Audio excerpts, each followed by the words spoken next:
In business, there's no room for guesswork. Every shipment matters. Every deadline counts. When you're trying to keep operations running smoothly, the last thing you need is uncertainty. That's why reliability is at the core of USPS Ground Advantage. From the moment your package is first scanned in, it moves through a secure nationwide network, aiding in a timely and accurate delivery. You get near real-time tracking so you can keep up with your shipments. And with affordable upfront pricing, there are no hidden fees or surprise surcharges to throw off your cost sheets. It all adds up to predictable deliveries you can depend on. Because knowing your logistics are handled lets you focus on everything else: your customers, your team, and the future you're building. Visit USPS.com/Ground Advantage to start shipping with confidence. USPS, official shipping sponsor of the NHL.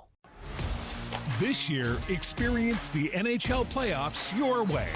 Want to watch a single, do-or-die Game 7, a full week of heavy-hitting back-and-forth series? Then check out Sling's 1-, 3-, and 7-day passes. Watch the chase for the cup on ESPN and TNT, starting as low as $4.99. No long-term contracts or overpaying. Just live hockey at home or when you want it. Sling lets you do that. Visit sling.com to learn more. This is VSiN, the Sports Betting Network.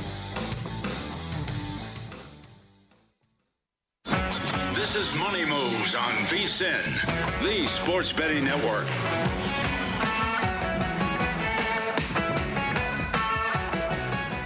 We're kicking off hour 2 here of Money Moves, VSiN, the Sports Betting Network, Sirius XM, channel 158. If you're watching on YouTube TV, the VSiN Watch app, listening on terrestrial radio, wherever it is, we appreciate y'all hanging out with us. Stormy, Buonantony, Jonathan Von Tobel with you. We're live in downtown Las Vegas, Circa Resort and Casino.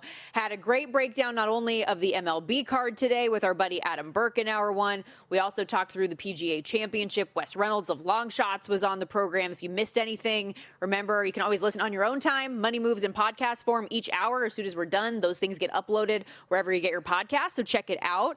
This hour, we're going to get into a lot of the National Hockey League, NBA, upcoming, maybe even squeeze in a little football futures, because we know that in case you missed it, you're living under a rock, the NFL schedule release is coming out this week, Thursday night, so getting a little bit ahead of some of those season win totals before we know the juice is going to change and adjust. If there are any, we think there could be good opportunity to get in on now. But I want to start in the National Hockey League, because last night, JVT, Colorado extended their lead in that series with Minnesota on the road. They've now got a commanding 3-1 lead in the set. The score last night, though, 5-2, a little bit misleading. This was a really tight game. It was tied at 1 going into the third, then tied at 2 with about, 8 minutes to go or so. And then things get away from you a little bit, and we get into empty netter territory, which I think, I gotta just say, under bettors, you deserve better last night. And I had the over 6.5, so I'm pleased that we got a little bit more green in the account, and this should not have been a 7-goal game. It was, though, so why not? I just feel terrible. And so for me, what's interesting about this, too, is as this game is winding down as an over-better, when Colorado makes it 3-2 on that Parker Kelly goal, which, beautiful goal just from the point, and felt bad for Volstead. He just didn't see it at all. It goes over his glove. But it's 3-2, and as an over-better, I'm rooting for the tie the rest of the way, right? Yep. Because then that's how you get the 7. One empty netter from Colorado is not going to do it. But the fact that McKinnon gets the empty netter, and then from Brock Nelson, parked in front of the net on the other side, just has a clearing attempt with about 7 seconds to go, and it stays straight and ends up being another empty netter to get us home there. Just ridiculous. Yeah, it's a bad beat, but I think result-wise, this is, at least in terms of win-loss, this is probably what you should have gotten. If you were watching the game, I thought at least, and then when you looked at some of the even strength stuff afterwards, Avalanche were well in control of the shot share throughout the game. Expected goals were in their favor as well. Thought my eye told me they were outplaying them and even strength somewhat. So there was almost a 20-minute span where Minnesota didn't have a shot. Yeah. So this was a result that I think made sense. The actual details of it, getting to 5-2 is a little ridiculous, but Colorado has largely outplayed Minnesota at even strength at a very high degree throughout this entire series. And so the Wild in a pretty tough spot now as you move forward. They're not going to win this series. The question just becomes how this thing gets stretched out. But the Avalanche continue to look like a team that, for a pricing standpoint, we see that number start to climb almost every time they're out there against this Wild group. And, I know you said this is a better team than what they've showed, the Wild, but it seems like Colorado, from a pricing standpoint, we're going to continue to see it almost. This might be a little much, but they're almost Thunder-esque. Like the power rating seems to continue to climb, and there seems to be nothing potentially stopping them. The Thunder, at the very least, have the Spurs in their bracket, who beat them up in the regular season. Avalanche, at this point, I don't know if either of these teams that we're watching here later tonight are going to stand up to them at all in the Ducks or the Knights. What's crazy, too, is Minnesota, at least for my money, and you could argue otherwise, but I think they could be the third best team in the National Hockey League right now, behind them and the Carolina Hurricanes. And so for them to be losing like this to this team, I think is just further evidentiary support of what Colorado's doing right now. And I quite frankly think they close this thing out tomorrow on home ice. They're $2 favorites to do so. Minnesota is a plus 170 road dog in that spot. But I'll say if you like Minnesota to win that game, I think 6 is the most this is going at this point. And if you look at some of those series exact prices, or like series to end in 6 is plus 320. Sure. I think that might be, if you like Minnesota to win tomorrow, I think that's probably the bet that you make is the plus 320. Can I ask you a question? Sure. This change in net for Colorado, is that permanent? I don't know. Wedgwood and Blackwood? I would expect after the performance he had yesterday brothers? that he's going to get another go. They prefer the Lumberyard. Okay, thank you. Sorry, I apologize. That's what they call. I knew there had to be a nickname somewhere in there. So, I mean, that's interesting because like Wedgwood hadn't been playing terribly, correct? No, but it's almost like, okay, if you were able to put your foot down like that, then why not just run it back and give you another chance? I haven't seen any of the media availability from today, but I would anticipate they let him run it back after what he did yesterday. It's pretty interesting that it's a potential benching for a guy that, has saved 91% of the shots that he has faced and only got a goal against average of under 2.5. Like, it's not like he's been awful here in this postseason. So the reason why I bring that up is we're always kind of searching around for Conn Smythe and different little angles, and it does seem that there is one guy in Colorado who is going to win this, who, as you mentioned, got another empty netter yesterday, right, McKinnon, but that was one that entered my mind, and then we talked about it yesterday that he had maybe gotten benched, and I thought it was a Valstead thing where they just gave him a night off, and then we're going to put him right back, but it doesn't seem to be the case. No, it doesn't. And that's another thing, though, where to go back to the Conn Smythe of it, people for a while were saying, well, like, look at what Scott Wedgwood is doing. Scott Wedgwood. And then he has that clunker, now has gotten pulled. And if you are somebody with a Wedgwood Conn Smythe thing, you're not feeling great about yourself anymore. That's crazy to get benched despite the fact that you're playing that well. When you got goaltenders in some of these other series, they got like a sub 90 save percentage, and like they're rock solid in terms of their status. I did also want to play this audio real quickly because a big story coming out of Game 4 was kind of the game within the game. There was some drama surrounding Josh Manson's double minor butt-ending Michael McCarron last night, and I did see this morning from the NHL that Manson is being fined $5,000, which is the maximum allowable under the CBA for that penalty yesterday. But it started in the intermission where you hear McCarron saying to PK Subban that, like, Manson's a dirty player and, like, I'm not surprised by this at all. And just totally calling him out, which is interesting in itself that this is largely just a throwaway intermission interview, right? You never really hear anything particularly interesting. So for him to be that pointed and call him out, I was blown away. And then after the game, to hear him double down, take a listen. Well, I blew him up and he grabs me and pulls me on top of him, and then he's a dirty player. He took his butt end and clearly butt ended me in the face. I don't know how it's not a 5-minute. I think the rule book says it's a 5-minute if you butt at someone in the face. He's a dirty player, as he's always been. Not very well respected. I mean, it was a dirty play because it wasn't even that he took the butt end and, like, hit him with it. He grabbed him around the head and, like, tried to put it into his face. So he was very clearly trying to do it. So it's kind of funny, though. And I mean, it's not funny, but afterwards as well. So Manson then hears all of the stuff that McCarron has said, and he basically, like, admits, hey, it wasn't the cleanest play. Here you go. Call me a dirty player. You can just look at my history. I mean, it's been 13 years and I haven't been suspended yet, so obviously I'm not that dirty. You know what I mean? I think there are other guys in the league that are doing more, but was that the cleanest play? No. I mean, was it purposeful? No, and it wasn't purposeful either. But like I said, served my time. They scored on it, so I mean, benefited them. That's his perspective.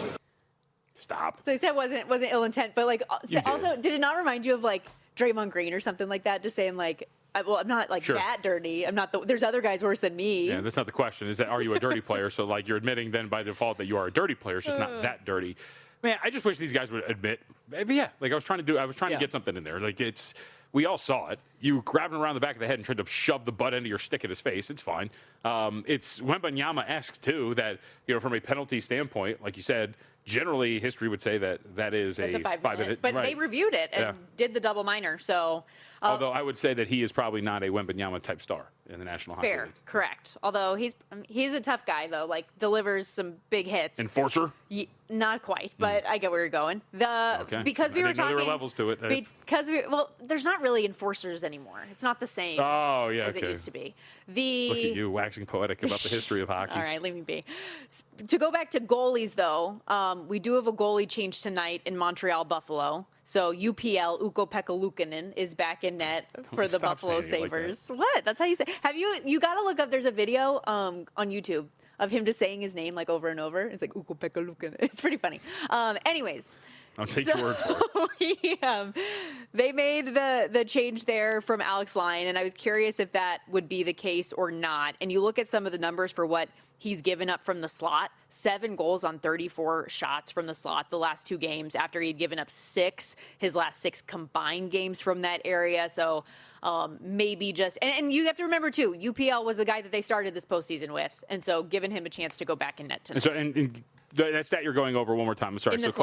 So clarify. Who is giving those Alex up? Lyon. Okay. Who is now not starting tonight. Okay. All right. Just wanted to. So UPL getting the start here today. So I mean, look, if you're making, you could speak to this a little bit better than I can, but if you're making a goaltender change at this point right now, you're probably not in any great shape in the series at all, outside of the Avalanche, which we covered.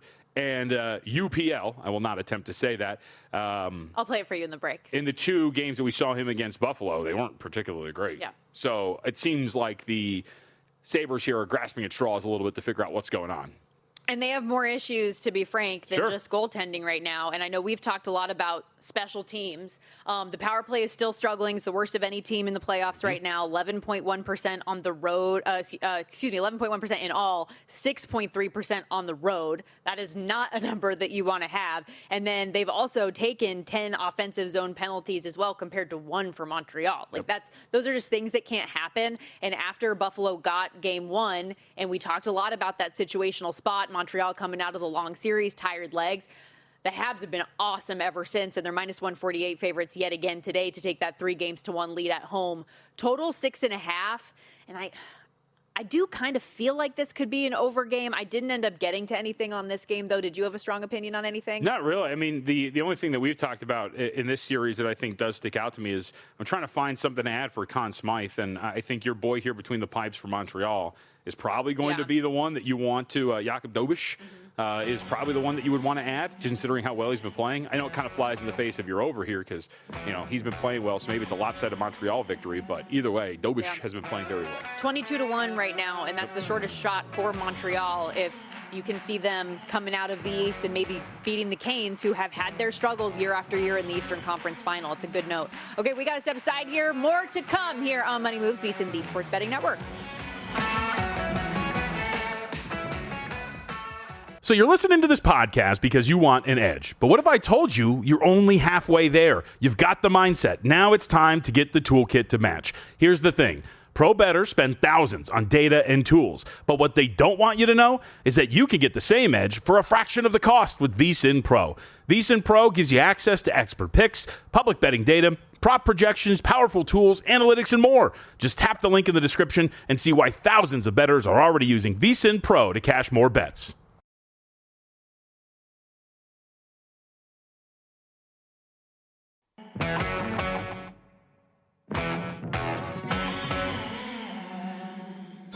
You're watching Money Moves here on VSiN, the Sports Betting Network.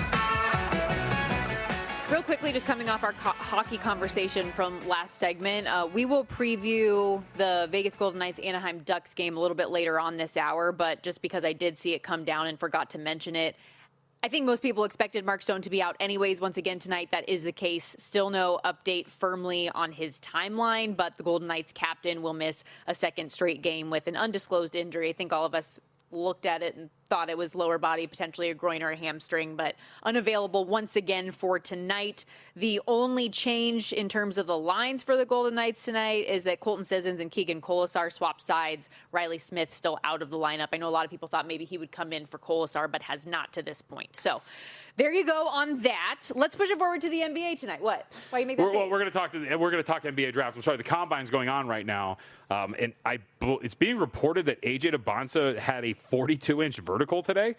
Mikael Brown was the highest just a couple of minutes ago at 40. And now AJ DeBonsa comes in with a 42 allegedly. So well, let's stick with that theme then. We'll get to the game tonight in a minute or two.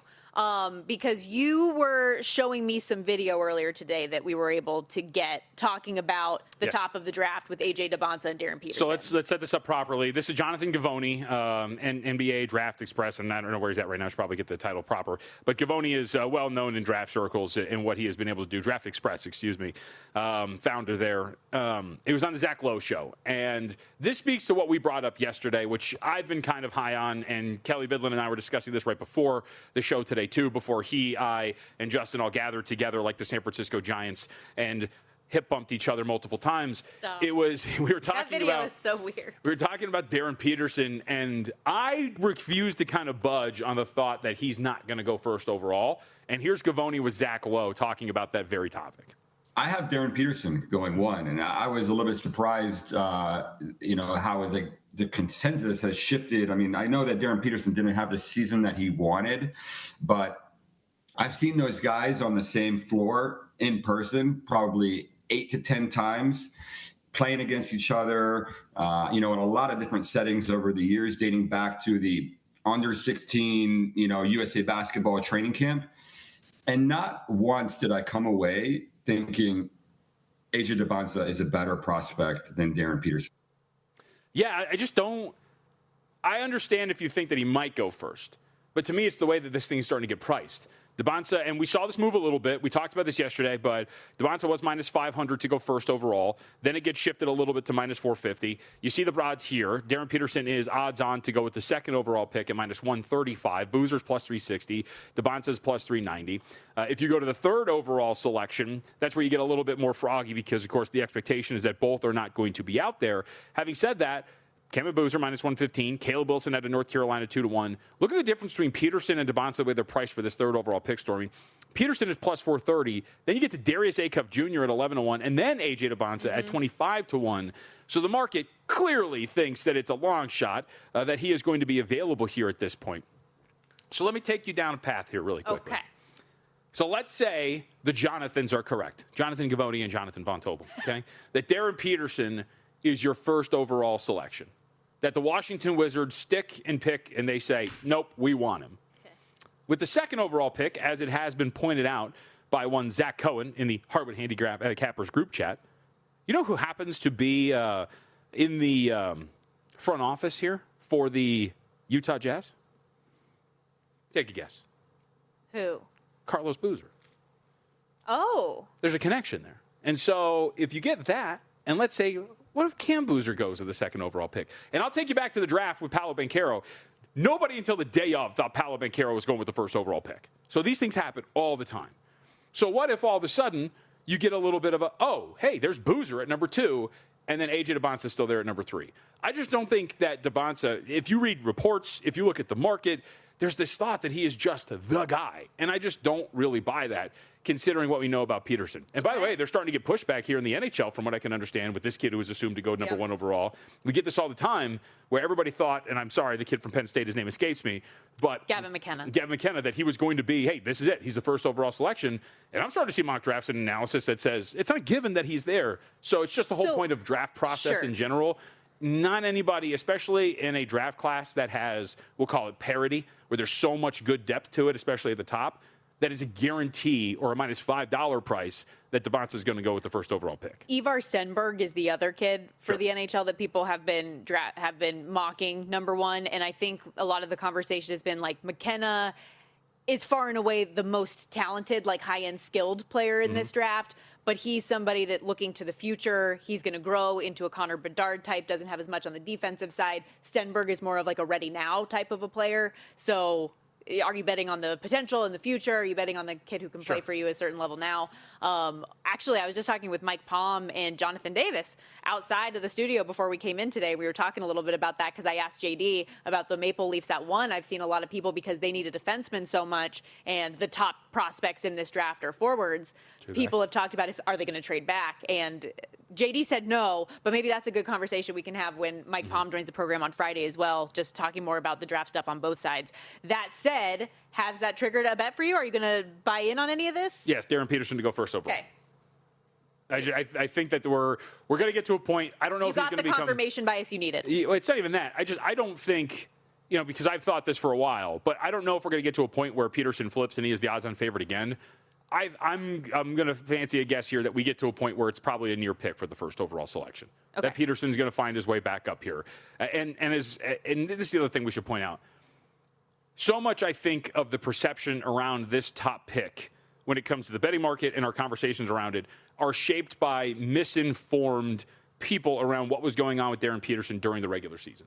Yes. The assumption was that he's just a lazy kid who didn't want it and just wanted to get to the NBA. And some of that got so strong that it manifested into something where it's like, hey, A.J. Debonsa is going to be the first overall selection. When, as Gavoni points out, in the head-to-heads, there was a guy who stuck out immediately when they played together, and that was Peterson. So I just think that, look, he could go still first, Debonsa. I just don't think the way the market's getting priced, I don't think there's this gap there. I don't think that there is this, hey, it's all done. It's not going to be Peterson. It's going to be Debonsa. And I'd also say this really quickly. A lot of people are making the obvious connection, the BYU player to Utah. Right. And that Utah wants to trade up to go and get him. But I would just say, I think I mentioned this yesterday, the Phoenix Suns did that. They saw DeAndre Ayton coming out of Arizona, and they were like, let's do it. And that didn't really work out. Yeah. If you're just drafting because you have a established fan base is going to come support your player, I don't think that's a very smart thing. And I don't think the Jazz, who are a group that is very much proven to be forward-thinking and have set themselves up to be a great team next year, are going to think like that. Also, with the Darren Peterson stuff, I hope now that this has been figured out with all of the creatine and how much you should and should not be taking and being hydrated along with that at the NBA level, you're going to have some personnel that will help all of those measurements be what they need to be, and then you'll be fine. No, he's a liar. You haven't seen this? No, is that what everyone's saying? Is that that's true? No, he's a liar. Okay. This is inaccurate reporting, and ESPN is just giving him an opportunity to save face for being so lazy and, not having the fire. I know you have been keeping tabs on some of the combine stuff. Do you have any early winners and losers? I do. Not good for your boy yesterday, got to tell you. You're a big... My boy Kingston Fleming? Yeah, measured in pretty... I saw this. Yeah, measured in pretty tiny, actually. Go ahead. I'll tell our audience what I said to you when I was texting you about this last night. It's not like he's Muggsy Bogues, okay? It's not like he's that small. No, but if you're talking about, not first overall pick, excuse me, top 10 pick, that is something that does matter. For those who haven't seen it, Kingston Fleming's guard out of Houston, 6'2", 184 pounds, but the wingspan's like 6'3". For comparison's sake, Darius Acuff, who's floating around like 5'6" in that same range, he's at least got a wingspan that's floating around like 6'7", I think 6'8", somewhere in that. So yeah. I just think that might be a small problem for him when you talk about being drafted that high. So we'll see if he starts to slip and where some of these over-unders are going to be for some of these guys. Acuff is a pretty fascinating dude. We had Kurt Heelan on, called him the worst defender in the league, in this class. You see him there, 75-1 for the second overall pick, and you can go a little bit further down. Wagler there at 100-1 might be one of these top 5 selections. And some of the other winners, the Axel Landenborg measured out really well, along with Acuff in terms of some of the measurables.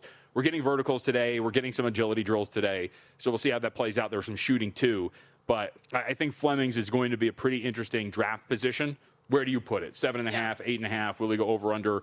And some of these top 10 markets, hopefully there's a yes, no. Usually they're index props. But if I get a yes, no on a top 10 for like a Kingston Fleming's, given the way some of the prediction market stuff is pricing it, I'd be very curious to see what you're going to get on a no for him to not go in the top 10. I'm excited to get into some of the NBA draft stuff with you, especially because we talked about it. The NFL draft this year, big picture in terms of preparing for the draft and betting the draft, didn't really do it for me this season the way that it has in years past. And I've gotten more into the NBA because of you. And we talked a lot of college basketball this season. I'm kind of excited for the NBA draft. Oh, you should. Well, and then it's a good draft because It's a lot of college players. And these are players, yes. we're very familiar with because of that. No offense to our guys out here, but there's no Noah Essingay out there that you're like, who? He played for what? There's nothing like that, at least there is throughout the depth of the draft. And there's excitement about who's going to go number 1 overall when all is said and done. It's not like Victor Wembanyama when we have the draft lottery and you see Brian Windhorst out there in France interviewing Wemby because you just know the Spurs got the pick and it's going to be you. And he's asking, what's it going to be like to be a San Antonio Spur? Like, it's different. There's a little, question mark at the top. Okay, we got to step aside. Stay locked right here on VSiN, the Sports Betting Network.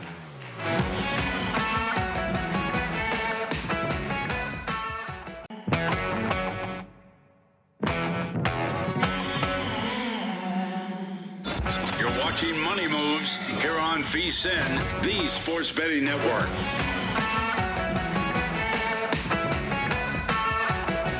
All right, let's get into the NFL because this is a league and a sport that is 24/7, 365, never ending. And especially with the NFL schedule release that is coming up Thursday night. A lot of people are talking about win totals, and we're going to have some juice that could potentially be on the move for some of these. What is that? It's NFL, baby. Gridiron, paint swapping, National Football League. We're ready. All right. I don't care that it's May. Simmer down, Sally. There are a handful of interesting teams, I think, when it comes to win totals just on the surface before we see how some of these schedules ultimately are going to shake out. And the reason that I say, juice will change is because we'll see some spots on the schedule where there's a significant potential, rest advantage or disadvantage for a team, or they have to play X amount of really tough division games in a certain time span. And so that'll all kind of change the general look of what that win total could be for a handful of teams. The Chicago Bears, I think fair to say, one of the bigger surprises last year. They win the NFC North. They have the double-digit wins. Not going to be easy to replicate that success necessarily. And you look at the win total at its base, set at 9.5. Does that sound about right to you? Like the way you put that, and considering menus now of all these alternate win totals and whatnot. Yeah, I think not only does that make sense, but shaded to the under at about $1.20, $1.25, depending on where you look. I think that makes a lot of sense for where Chicago is. Remember, Chicago, based on opponents' win totals for this year, Warren Sharp puts this together every time. You can find the chart up at sharpfootballanalysis.com. This is the 27th hardest schedule, or 27th ranked schedule. Obviously, the higher the number, the harder the schedule. So they're 27th in the National Football League. They're going to have one of the harder schedules in the NFL. To put it a little bit better, they have the 6th hardest schedule in the National Football League. That is going to be something that works against you. We saw last year how much a strength of schedule can help or hurt you. No matter how you want to cut it, the Patriots benefited from their schedule. They were still a good team. Two things can be true, but they also had a cakewalk of a schedule that they greatly took advantage of, which will play into something we're going to talk about a little bit later. But I think when you talk about market expectations changing for Chicago, coupled with the fact that the schedule is going to be harder, and then while these are based on win totals, obviously, Stormy, win totals aren't 100% accurate. Mm-hmm. So you're going to get some ebbs and flows and some changes about what some of these teams are and how they're rated. Let's take, for example, one of their opponents on their schedule, Minnesota. The Minnesota Vikings could actually be, if Kyler Murray pans out like many people think he's going to, all of a sudden could be a team that, their win total's at 8.5, but what if power rating-wise, by the time we get to the end of the year, they're actually like an 11.5 win team. So that could be something that pops up on this Bears schedule. You'll greatly improve the opponent's past market expectations. There's going to be the inverse of that as well, but the whole point here being is that with the expectations now thrust upon them both from the outside and from a market standpoint, with a really hard schedule, I think that you could look at this and say, you know what, 9.5 minus 120, I think it's more than fair to look at that and actually play that at a fair price, considering the Bears have are one of the candidates for regression. Speaking to that division, I know you called out the Vikings specifically, but last year was just the second time in the Super Bowl era that all 4 teams in the same division all had winning records. Mm-hmm. So I know you mentioned the win totals and how that bases your strength of schedule, but in terms of win percentage from last year, Chicago actually has the toughest, just flat out strength of schedule of any other team. The Miami Dolphins was second in that given their division rating as well. The Detroit Lions were another team that was high on your radar to discuss today. Why? I'll give the credit to Mitch Moss for this on Pod to the Futures this week. You can find it wherever you get your podcast. He brought this up. A couple of years ago, Mitch was very hot and heavy, very randy about the Detroit Lions. And he told me that lust is back this season for many different reasons, including the fact that come on down, New England Patriots of 2026. Lions have the easiest schedule in the NFL by a pretty good margin when you look at where they're going to end up. So that's really going to help you out. And I would say, as much as I like to I guess, mock, for lack of a better term, but I've called Dan Campbell the Ed Orgeron of the NFL, where your coordinators leave and, the rah-rah stuff and the non-football stuff kind of starts to dwindle a bit. I still think he's a good enough and competent enough coach that you're going to be able to take a team that has the easiest schedule in the NFL and lead them to some pretty great heights. So I can understand why a lot of people would look at Detroit, win total 10.5, minus 110 on both sides, and think that they're a candidate to potentially go over by a wide margin, maybe start to play some of these markets when they pop up. 1 seed in the NFC, best record in the National Football League, only because we know how good their offense is going to be. It's going to be very, very good. I think your question becomes the defense, but I think they're going to be competent enough. I don't think they're going to be one of the worst defenses in the NFL, like a Bengals-type team, that if you look at that, even if you wanted to go alternate, because what's the thing, and Adam Burke writes about this every year in our NFL betting guide, if you actually look at it, it benefits you to play alternate win totals if you like an over or an under, because generally teams fall within about 2 wins of where the actual win total is. So, for example, you like the Lions over 10.5, it would behoove you to play over 11.5, plus 175, because generally teams, if they miss their mark on their base win total, as you put it, it is usually by about 2 games, so you can play some of those alternate win totals. I think that's a great way to frame this team, too, especially considering they're not far removed from a 15-win season and all of the expectations that they had last year, plagued with a lot of those injuries on defense. You are trying to figure out your play caller as you go throughout the course of the season, which was a struggle. And also 3 and 5 in one possession games last year for Detroit, too, which you anticipate getting more on the right side of moving forward. How often do we see that? We always look at those one possession, one score game records and okay, Kansas City, you won how many? And then look at how that regressed. Look at that. It's exactly how it happens every time. Every time. Not every time, but most times. What other team do you want to get into here? Let's go to Cincinnati. This will be, and not just because it's a Jungle Cat mascot, but this will be my Lions this year. Okay. I'm in. Joey B, I'm in. I think this team. Well, it's like every other year he stays healthy, right? Sure, so this is the year? Yep, I think this might be it, but I like what this team's got in front of him. First and foremost, we're assuming that Joe is going to stay healthy, Joe Burrow, who I shared an elevator with in San Francisco, by the way. How'd that go? Was he nice to you? Did he say anything to you? Did he ignore you? Actually, I don't know if I told that story or not, but a fan followed him into the elevator. Oh, yeah, I do. And I kind of looked at him like, you good? And he gave me the, it's fine. And then I was like, well, what floor are you on? I don't remember. And then his assistant asked him to pack or if he wanted his Xbox packed, which was quite an interesting and unique thing. I don't remember if you said that on air, but I remember you telling me that. I will say, all of the media interactions you've seen with him, like the kind of blasé, nonchalant, it is very much him. Okay. It is not a show. But either way, I'm in on Joe Burrow, and it's not because we had that wonderful moment together in San Francisco.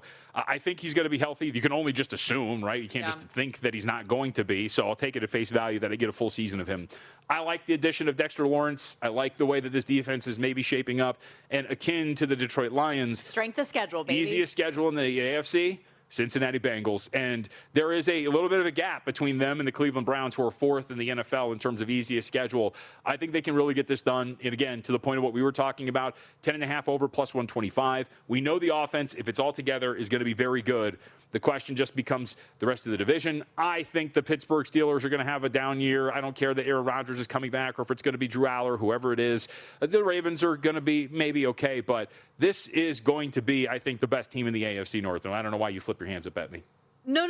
I was just going to say, I can't believe we didn't even bring this up yesterday.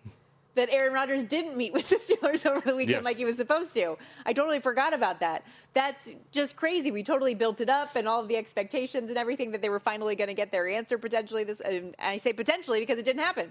No, it did not. Shocked that Aaron Rodgers would string along a team. The one thing I will say about Cincinnati is I believe when I was going through my notes from last year that they have failed to go over their season win total the last 3 seasons because of what market expectations have been. Does that concern you at all? There we go. That simple. You mentioned the Browns as well here real quickly at least. Are you in agreement that Deshaun Watson will be the week 1 starter? And will that make them any better? That's a loaded question, but... Well, I'm just looking at the win total. I know.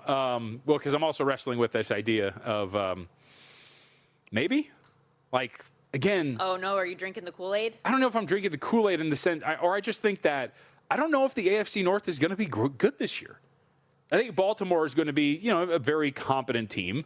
And keep in mind, I'm a little burned probably by the sense that Baltimore, I thought, was the highest power-rated team in the NFL last year and then completely fell apart. But let's just assume some sort of competence from Baltimore. We'll float around as their win total suggests. It's 11.5. I'll say it's like a 10-win team, whatever it is. So a competent playoff caliber team. I kind of want to draw a line through Pittsburgh because I just don't buy the quarterback position at this point right now. In other words, in this division where you're playing 6 games, maybe there's some wins to be had for Cleveland, and that they can thus, with, again, strength of schedule, one of the easier schedules in the NFL, grab some wins if you just get some sort of baseline of slightly below average Deshaun Watson with a defense that is very talented. So I don't think they're going to win, 9 games, but you get some adults in the room. Can you get to 7 wins? I don't think it'd be crazy. Well, how much of you liking the Browns defense was Jim Schwartz related?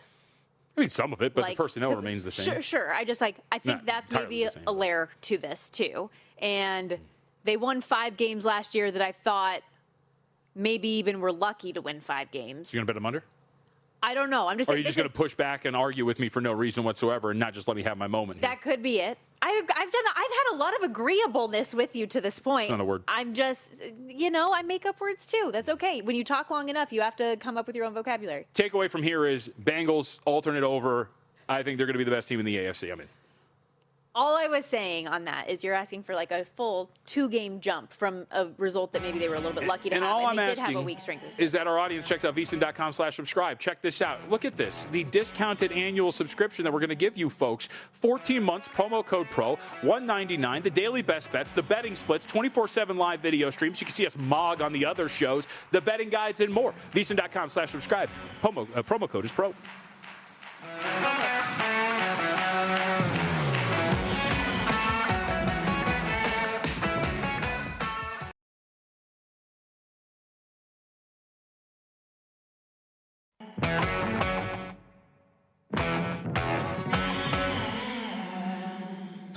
You're watching Money Moves here on VSiN, the Sports Betting Network.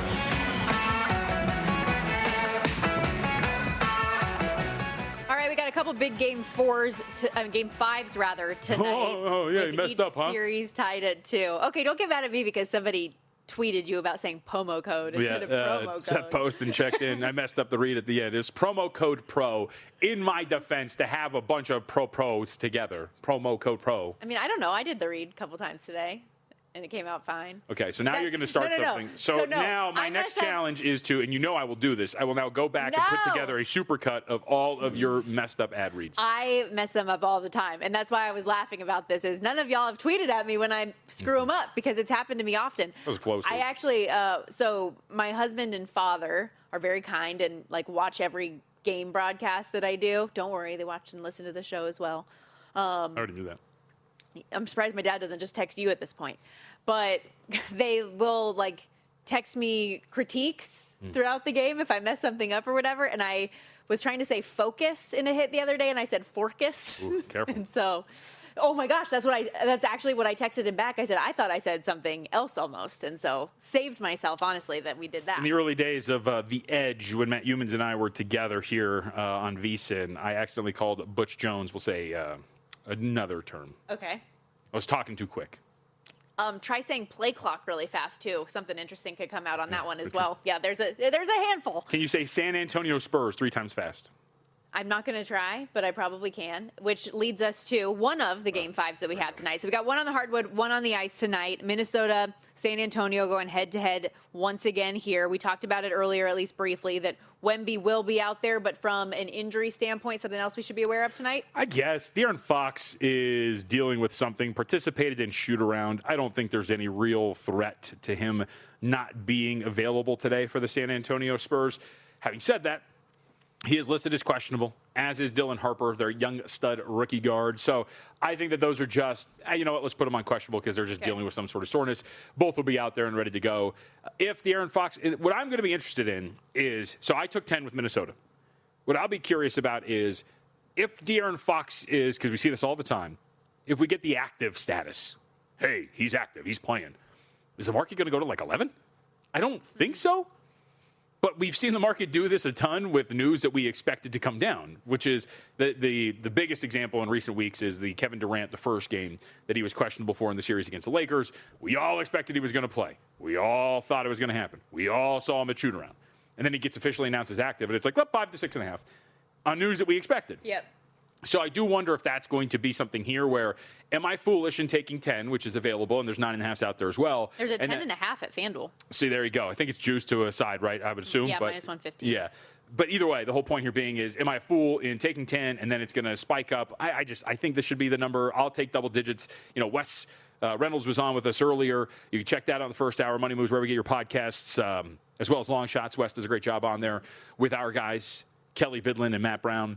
And he discussed playing this under, which would be good for me as somebody who's going to take the points. But I think it's going to be a close game. I think it's going to be pretty gritty. I don't know if the T-Wolves can win this contest on the road, but I do think that they have shown enough. And the other part about this is Anthony Edwards, much like myself in the last segment, in his bag now. He is looking a lot healthier, more spry. The knee looks a lot better as well. I just think that you're going to get a pretty good effort here from Minnesota to, at the very least, stay inside 10. So we'll by the way, if you remember, too, I've been trying to take my shots with Minnesota here and there. We clinched in the plus 2.5 in the series for the games and have been betting them frequently throughout this set, so we'll see if they can get it done today. But Timberwolves plus 10 tonight for me, and we'll get to best bets in a little bit. Yeah, I was going to say, let's just actually go there real quickly if you want to. We can do the recap from last night and push it forward because I don't have anything tonight, so we can at least just lock that in. Timberwolves plus 10 official, but to grade what we had yesterday, for me at least, Colorado, Minnesota, the over 6.5 by the grace of God gets there with 2 empty netters in the last 30 seconds of the game yesterday. I think God really had something to do with that. I think so as well. Prayers up to you, boy. He doesn't really have anything going on. To grade my Truist Championship wagers yesterday as well. Not a great weekend out there. Xander Schauffele, Matt Fitzpatrick, no-showed, pathetic. So yeah, ended up officially grading those and adding them to the record. You know what the X in Xander stands for? You expect him to not show up. No. That's inaccurate. That's Go good. ahead. How about you? You did great. So. All right, recap. Pistons, Cavs, over 213. Get there. And then some series bets that have cashed in. Thunder to win the series in a sweep, plus 120. Sixers, Knicks, over 5.5 games, minus 130. Did not get there. Didn't come close. T-Wolves, plus the 2.5 games, plus 155. We'll grade all those. So those are the second round bets, series-wise, that are all done. Those are the only 3 that I made. So that is the recap thus far. For tonight, as we mentioned, Timberwolves plus 10 against the San Antonio Spurs. I don't have a bet tonight. I didn't like anything enough in Montreal Buffalo, and then I can't have a play in the Anaheim Vegas game, although both of us are going to be out there at T-Mobile Arena tonight. I'll be in the press box. I will be there covering it for local. Very, very cool. Be fun. I mean, I guess. I feel like you've been looking forward to this. When we were talking about it last week, you were excited. Are you not excited anymore now that you have to split your time and get to the press box super early so you can throw on the Timberwolves game? Yes, my life is so terrible in comparison to some of our audience who's probably breaking their knuckles working every single day that I have to show up to the press box at 5 so I can watch my basketball game before the hockey game starts. Rough life you got. It does. It is very rough. No, I am looking forward to it. Although, I thought we were going to be friends, but apparently you've got a job to do, so you're not. I do. I have multiple. You're going to show me around your spot? I want to see your stuff at least. If you want to come on down, yeah, sure. No problem. Check out the scene. Yeah, I have a lot. I have a hit that I need to do in the pregame show, and then I'll do another hit in the second intermission of the Montreal Buffalo game. And we talked to a handful of players and coaches in lead up to the game too. Normally, oftentimes we'll do that at morning skate, but y'all, I'm with you today. I couldn't go to skate, so we're doing it leading up to the game when we get there. You don't give out bets on the series, but if I talk about it though. I was going to say, but if I ask you, what do you think happens tonight? What's your answer? I don't have a gut feeling one way or another, which I know is a bad answer. And this happens to me sometimes when I get too in depth with a series and I'm talking to people every day. You're overtly positive and find the plus side in almost everything. And you guys know with this in college football too, I get lost in the sauce and I believe too much of what they're telling me. I do feel like Vegas should be in a position to rebound at home, but at minus 162, who wants to pay that for what is a coin flip series? And Anaheim is extremely capable. They were able this past game to finally get the power play clicking again. We know how good they were against Edmonton, but you question how much you can really take from that because it felt like everything was going in that series. And we know that the Vegas penalty kill has been excellent. And that goes back to their first round series against Utah as well. That said, sometimes, and I know Alex Killorn said this after the game, Joel Quenneville has addressed it as well, when you get a goal finally through on special teams, right? After you've been held back. It kind of creates a little bit of confidence, not only on special teams, but it carries over into your 5-on-5 game. And is that something that can then be translatable from one game to the next? I'll be interested to see tonight when all is said and done. You know what I thought? I actually had a player prop angle. Ooh, what's that? William Karlsson's only minus 105 to get a point today. I like it. I mean, he's been playing. He's for those who haven't really watched a ton of him since he's come back, he looks a lot more comfortable. His ice time has gone up, as we have discussed. Now he's playing, what's the term? Top 6 minutes? Top 6 minutes, There we go, thank you. And and with the absence of Stone, coupled with the fact that they probably need more out of him, they have this line that they have put together with him, with Marner, and I think it's Howden. Yeah, Howden, that has statistically performed very well. So I just thought that was interesting. He is... the way that he's playing, the line, how statistically well it's performed, and the absence of Stone, I would assume that Karlsson's going to be in a position to get a point that at minus 105, I thought, or better. That was a fair ask. And he's been involved in everything. He plays minutes in every situation. You mentioned that line and how great it's been. I mean, Mitch Marner right now, 16 points. He's got 2 more than anybody else this postseason. Brett Howden has 7 goals so far on just 12 shots, mind you. So, taking advantage of his opportunities. And Karlsson, because of his speed and the vision that he brings, is such a great facilitator. I would say not only him for a point, but if you wanted to do some of those line combinations that we talk about, maybe pairing him with Marner, see if you can bump that up a little bit, or look through the lineup for somebody else. Another guy I'm excited about tonight is to see if Tomas Hertl can have any carryover. I know the goal he scored at the end of last game was 6-on-5, but sometimes you just, like we're talking about with the Anaheim Ducks power play, sometimes you just need to see a goal go in the net, and then suddenly you'll start getting the bounces and you start feeling a little bit more confident with your game, whether it's a 6-on-5 goal or an empty netter or whatever it is. Sometimes that's all you need. And for him to have gone through what was a 29-game goalless drought, to finally have that broken for somebody who's been such an important producer for them, maybe that could be kind of like the missing piece to get this offense that much sharper. Seth, who made fun of me for what my code was, again, vsin.com, promo code PRO, check that out for the 14-month subscription, says he enjoys the show, and I guess his daughters like seeing you on TV. Oh, no. Oh, no. Thank you so much, Seth. I really appreciate it. But as you could tell, for the kids. JVT did not want to verbalize that It's at for all. the kids. I told you. I was talking to some people over at the Golden Knights because you are going to the press box, like we said. And when we were talking about you, the response was, JVT's the man. So people like you, too, believe it or not. Not fully on the beat, but I'll be helping out the beat for radio. But you know what I didn't say was, I didn't say, oh, my God, it's not about him. I didn't say that. I would have. I think you have, actually. That's a wrap for us. We'll be back tomorrow, same time, same place. Keep it locked right here on VSiN, the Sports Betting Network. Follow the money next with Mitch and Paul.